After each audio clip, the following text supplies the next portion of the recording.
का एक लड़का एक नगर में रहता था। वह अपने जीवन से बहुत निराश था। उनकी निराशा का कारण यह था, वह अब तक अपने जीवन में कुछ भी नहीं कर रहा था। उसके माता पिता उसे ताने मारते थे कि आपके सभी मित्र कुछ न कुछ कर रहे हैं, लेकिन आप अभी भी घर बैठे हैं। दोस्तों के बीच भी अक्सर उनका मजाक उड़ाया जाता था। वह कहीं जाता तो लोग उससे पूछते थे कि आप क्या कर रहे हैं। उसे यह बताने में भी शर्म आ रही थी। वह कुछ नहीं कर रहा है। धीरे धीरे उसने रिश्तेदारों से मिलना जुलना कम कर दिया और लोगों से मिलना भी बंद कर दिया। वह ज्यादातर समय घर पर ही रहता। वह अकेला रहता और भगवान को कोसता रहता और अपनी किस्मत को दोष देता। अब उसे अपना जीवन बोझ लगने लगा था।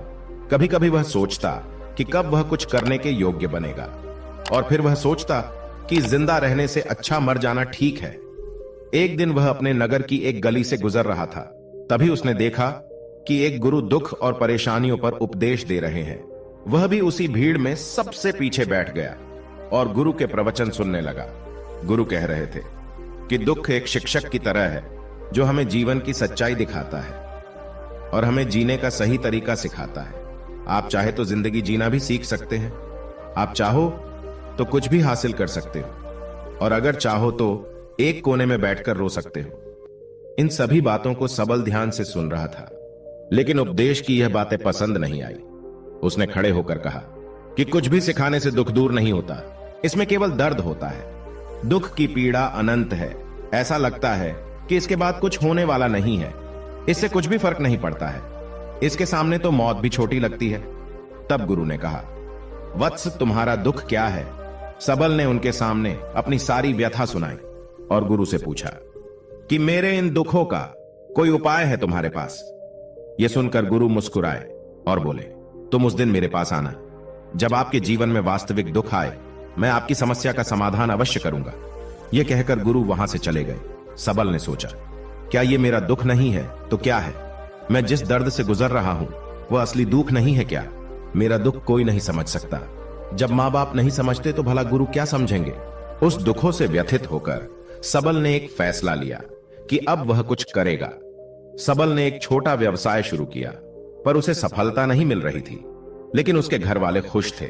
वह कुछ कोशिश कर रहा है। वह अपने व्यवसाय में लगा रहा और धीरे धीरे उन्हें सफलता मिलने लगी। फिर उसने रफ्तार पकड़ी और केवल 3 साल के अंदर ही वह एक बड़ा बिजनेसमैन बन गया। अब सबल के आसपास ऐसे कई लोग थे जो उसकी परवाह करते थे, जो उससे प्यार करते थे। अब उनके परिवार के सदस्य भी उसकी तारीफ करते करते थकते नहीं थे। दिन ब दिन उसके मित्रों की संख्या बढ़ती जा रही थी। अब वह अपनी जिंदगी से बहुत खुश था। उनके कुछ दोस्तों ने उन्हें सलाह दी कि जब तुम एक बड़ा बिजनेसमैन बनकर बहुत खुश हो तो सोचिए आपको कितनी खुशी होगी अगर आप इस शहर और इस राज्य के सबसे बड़े बिजनेसमैन बन जाते तो कितने लोग आपसे जुड़ना चाहेंगे। आपकी कितनी बड़ी ख्याति होगी और स्वयं राजा भी आपसे दोस्ती करना चाहेंगे और जरूरत पड़ने पर आपसे पैसे भी उधार लेंगे। दोस्तों की यह बात सबल के मन में बैठ गई। अब वह और पैसे कमाने की कोशिश करने लगा, लेकिन उसे यह सब बहुत ही जल्दी चाहिए था। वह समय बर्बाद नहीं करना चाहता था। वह अधिकांश समय इन चीजों को प्राप्त करने में लगाने लगा। इसलिए वह ऐसे काम करने लगा जो सही नहीं थे। उसने पैसे उधार लेना शुरू कर दिया।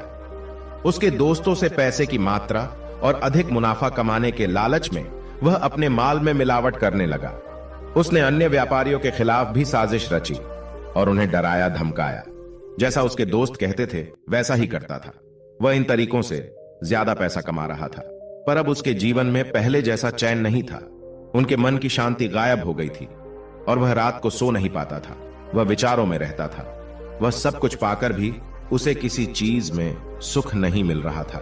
एक दिन सबल अपनी गाड़ी से कहीं जा रहा था। तभी रास्ते में उसे गुरु का आश्रम दिखाई दिया। वह रुका और गुरु के पास जाकर बोला, गुरु जी, आपने मुझे कहा था जब कभी जीवन में सच्चा दुख आए तो चले आना। अब मैं बहुत दुखी हूं। मेरी नींद हराम हो गई है। मुझे कहीं भी शांति नहीं मिल रही है। इस प्रकार सबल ने अपनी सारी समस्याएं गुरु को बताई। गुरु ने कहा, जब तुम पहली बार मुझसे मिलने आए थे तब भी तुम किसी दुख में थे। आपने उस दर्द से क्या सीखा? सबल ने कहा कि सिर्फ सोचने और चिंता करने से कुछ नहीं होता। अपनी दृष्टि को सच करने के लिए मेहनत भी जरूरी है, और सिर्फ मेहनत करने से कुछ नहीं होता, परिणाम भी मिलना चाहिए। जब आपको लगे कि आपका लक्ष्य हासिल नहीं होने वाला है, तब राह में चाहे कितनी भी मुश्किलें आ जाए, मन कितना भी निराश क्यों ना हो, अब कुछ नहीं होने वाला है, तब खुद आत्मविश्वास करे, मैं जो भी कर रहा हूं उसमें अवश्य सफल होऊंगा। लोग केवल सफल लोगों का सम्मान करते हैं, कोई कितना भी अच्छा क्यों ना हो, वह हमेशा लोगों की नजरों में बोझ बने रहते हैं। यह सब सुनकर गुरु मुस्कुराए और बोले, यह वास्तविक दुख नहीं है। अपने जीवन में वास्तविक दुख आए तब मेरे पास आना, मैं उसे ठीक कर दूंगा। सबल ने जाते समय गुरु को सोने के सिक्कों से भरा घड़ा भेंट किया। घड़े को देखकर गुरु ने कहा कि यह मेरे किसी काम का नहीं है, उस पेड़ के नीचे गड्ढा खोदकर गाड़ दो। सबल ने घड़े को पेड़ के नीचे दबा दिया। जैसा कि गुरु ने बताया उसने वैसा ही किया और वहां से चला गया। कुछ दिनों से कारोबार ठीक चल रहा था, लेकिन व्यापार के गलत तरीके के कारण धीरे धीरे उसे व्यापार में घाटा होने लगा। उसकी सारी दौलत सा भी आया जब उसके पास कुछ भी नहीं बचा और उस पर कर्ज का बोझ चढ़ गया था। परंतु वह निश्चिंत था, क्योंकि उसने अपना सारा कर्ज अपने दोस्तों से लिया था। उस वक्त में उनके साथ खड़े रहेंगे, लेकिन ऐसा कुछ नहीं हुआ। जैसे ही बुरा वक्त आया, दोस्त पहले उससे कर्ज मांगने लगे। अगर उसने कर्ज नहीं लौटाया तो उन्होंने उसे जान से मारने की धमकी भी दी। उनके सभी शुभ चिंतक और प्रियजन उससे दूर हो गए। उसके दोस्त जो उसके साथ मस्ती किया करते थे, अब उससे दूर भाग रहे थे। उसका परिवार उसकी गलतियां और कमियां गिनने लगा। उसकी सारी संपत्ति नीलाम हो गई और उसके पास कुछ भी न बचा। जब उसने अपने पिता से मदद मांगी तो पिता ने कहा कि मेरे पास थोड़ी सी संपत्ति है, अगर मैं तुम्हें दे दूंगा तो मैं तुम्हारी मां को क्या कहूंगा। यह संपत्ति हमारा अंतिम सहारा है। सबल के मन में गहरा दुख छा गया। उसके आसपास कोई नहीं था उनके दुख को समझ सके। लोगों के इस विश्वासघात के कारण वह अंदर से टूट चुका था। वह सोचने लगा कि अब जीने का कोई मतलब नहीं है, अब मौत ही मेरा सहारा है। वह आत्महत्या करने के लिए पहाड़ी पर जा रहा था। तब उसे याद आया कि उस गुरु ने उससे कहा था, तब मेरे पास आना जब तुम्हारे जीवन में वास्तविक दुख हो। सबल गुरु के पास गया और अपनी सारी व्यथा सुनाई। आंखों में आंसू लिए उसने कहा, हे गुरुदेव, मेरे दुख का निवारण कीजिए।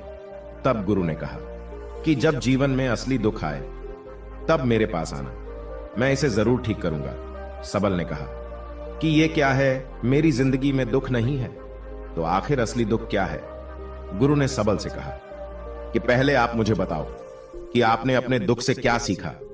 तब सबल ने कहा कि मैंने वह सीखा, जो लोग हमारे जीवन में आते हैं वह हमारी सफलता और प्रगति के कारण वो हमें धोखा जरूर देंगे, क्योंकि बुरे समय में वे हमारे साथ नहीं खड़े होंगे। वे अच्छे समय में ही हमारा फायदा उठाएंगे और बुरे समय में हमें छोड़ देंगे। उन लोगों पर ही भरोसा करें जो हमारे बुरे समय में हमारे साथ खड़े रहते हैं। लेकिन ऐसे लोग बहुत कम होते हैं, लेकिन जिनके पास है उन्हें उनकी सराहना करनी चाहिए, उनका अपमान नहीं करना चाहिए। कभी भी किसी के खिलाफ साजिश नहीं रचनी चाहिए। अपना काम ईमानदारी और धैर्य से करें और कभी लालची न बने। अपने सारे दुख दर्द और अनुभव बयां करने के बाद सबल गुरुजी के सामने आंखों में आंसू लिए बैठ गया। कुछ देर बाद गुरु उठे और पेड़ के नीचे गड्ढा खोदा और वो घड़ा निकाला जो सोने के सिक्कों से भरा हुआ था। उसने सबल को देकर कहा, मेरे पास तब आना जब तुम्हारे जीवन में वास्तविक दुख हो। सबल ने अपने गुरु को धन्यवाद दिया और उसे प्रणाम करके चला गया। उस पैसों से उसने एक छोटा सा व्यवसाय शुरू किया। अब वह छोटा व्यापारी बनकर भी खुश था। उसने पूरी लगन और ईमानदारी से कारोबार किया और जल्द ही वह अपने शहर का एक बड़ा व्यापारी बन गया। उसका जीवन सुख सुविधाओं से भरा हुआ था। लेकिन कोई कितना भी अच्छा क्यों ना हो, लेकिन जीवन में दुख आता है, तो सबल के जीवन में भी दुख आया। अपने माता पिता की मृत्यु हो गई। वे दोनों एक ही दिन मर गए। सबल अपने माता पिता से बहुत प्यार करता था, इसलिए उनके निधन से उन्हें गहरा सदमा लगा। अंतिम संस्कार किया गया। उसने अपने माता पिता का शव जलते हुए देखा तो उसका मन बेचैन हो उठा। उसके मन में कई सवाल उठने लगे। वह घर वापस आ गया। उसने अपने माता पिता के घर और संपत्ति को देखा, जिसके लिए उनके पिता हमेशा लड़ते रहे। आज वो खाली पड़ा है। जिन्होंने इसकी देखभाल की, इसके लिए लड़ने वाले इस दुनिया से चले गए। उसके पिता ने जो कुछ कमाया वह सब यही रह गया। एक दिन पहले तक उसके पिता मारपीट करते थे किसी के साथ उसकी संपत्ति के लिए। आज वो खुद इस दुनिया से चले गए। उसका मन ऐसे अनेक विचारों में भटक रहा था। वह अंदर से अकेला और डरा हुआ महसूस कर रहा था। वह खाली महसूस कर रहा था। उसे लगा कि कुछ तो है, परंतु वह समझ नहीं सका। इसलिए वह गुरु के पास गया। उसे देखकर गुरु ने कहा, क्या जीवन में कोई दुख है? सबल ने कहा, वैसे तो जीवन में कोई दुख नहीं है, सब कुछ अच्छा चल रहा है, लेकिन आज मेरे माता पिता का देहांत हो गया है। मैं इस घटना से बेहद दुखी और परेशान हूं। गुरु ने कहा, इसमें दुखी होने की क्या बात है? एक दिन सबको मरना है, मुझे भी मरना है, तुझे भी मरना है। शायद तुम कल ही मर जाओ या आज भी मर सकते हो। सबल ने कहा, क्या कह रहे हो गुरुजी? मैं भी मर जाऊंगा, लेकिन मैं अभी जवान हूं। गुरु ने कहा कि सभी जी रहे हैं इसी भ्रम में कि मृत्यु केवल बूढ़ों को आती है, लेकिन ऐसा नहीं है। जवान भी मर जाते हैं, बच्चे मर जाते हैं। मौत का उम्र से कोई लेना देना नहीं है, यह सभी को प्रभावित करता है। गुरु की ये बातें सबल के मन में बैठ गई और वह चुपचाप चला गया, लेकिन उसका मन अभी भी बेचैन था। वह खाली महसूस कर रहा था। वह सारा दिन अपने बारे में ही सोचता रहता कि वह कौन है, वह इस दुनिया में क्यों आया है, इस जीवन का लक्ष्य क्या है। ऐसे कई सवाल उसके दिमाग में लगातार उठ रहे थे, लेकिन उन्हें अपने किसी भी सवाल का जवाब नहीं मिल रहा था और उसका दुख दिन ब दिन बढ़ता ही जा रहा था। इसलिए कुछ दिन बाद वह फिर से गुरु के पास पहुंचा और बोला, हे स्वामी, मैं बहुत दुखी हूं, क्योंकि मैं यह नहीं जान पा रहा हूं कि मैं कौन हूं और मैं इस दुनिया में क्यों आया हूं। यह सुनकर गुरु मुस्कुराए और बोले, आज आपके जीवन में पहली बार सच्चा दुख उत्पन्न हुआ है। यह वास्तव में दुख कहलाने लायक है। हम नहीं जानते कि हम कौन हैं, हम क्यों आए हैं। सबल ने अपने गुरु से कहा कि उसकी दुर्दशा दूर करे। गुरु ने कहा कि हम सभी इंसान हैं, जीवन भर संग्रह करते रहते हैं। सबल ने कहा, कोई भी इंसान अपने साथ कुछ भी नहीं ले जा सकता, वह सिर्फ अकेला ही जाता है। मेरे माता पिता भी अपने साथ कुछ भी नहीं लेकर गए, धन संपत्ति वैभव सब कुछ यहां पर छोड़कर गए। गुरु ने कहा, अब मेरी बात ध्यान से सुनो। इस संसार में हमें जो संग्रह करना चाहिए वह हम नहीं करते, बल्कि चीजें हमारे सामने होती हैं, लेकिन हम उन्हें देखने की कोशिश नहीं करते। हमें इस दुनिया में जो कुछ भी इकट्ठा करना है वह हम खुद हैं। हमें खुद को जुटाना होगा, ताकि जब हम मरे तो हम एकजुट हो सके। और खुद को पहचानने में सक्षम होने के लिए हम अंदर बटे हुए हैं। हम प्यार, नफरत, गुस्सा, ईर्ष्या में बटे हुए हैं। क्रूरता, धन, स्थिति, प्रतिष्ठा, सम्मान, पहचान, धर्म, जाति, सैकड़ों हजारों ऐसी चीजों और इच्छाओं में हम विभाजित हैं और टुकड़ों में जीवन जी रहे हैं। इस विभाजन के कारण हमारी चेतना कभी एक नहीं हो सकती। हमारी चेतना व शक्ति बिखरी हुई है, इसलिए हमारे पास इतना समय नहीं है, इतनी ऊर्जा नहीं कि हम मुड़ सकते हैं और अपने भीतर देख सकते हैं। वास्तव में धन, सम्मान और सुविधाओं के अभाव को लोग दुख समझते हैं और जीवन भर के लिए इसे दुख कहकर रोते रहते हैं और समाधान खोजने का प्रयास करते रहते हैं। उन्हें अपना समाधान कभी नहीं मिलेगा, क्योंकि जिसे लोग दुख कहते हैं वह वास्तविक दुख नहीं है। यह सिर्फ एक आदमी की इच्छा है, उसकी इच्छा कभी पूरी नहीं होती। इसीलिए व्यक्ति को कभी उनके प्रश्नों का समाधान नहीं मिलता।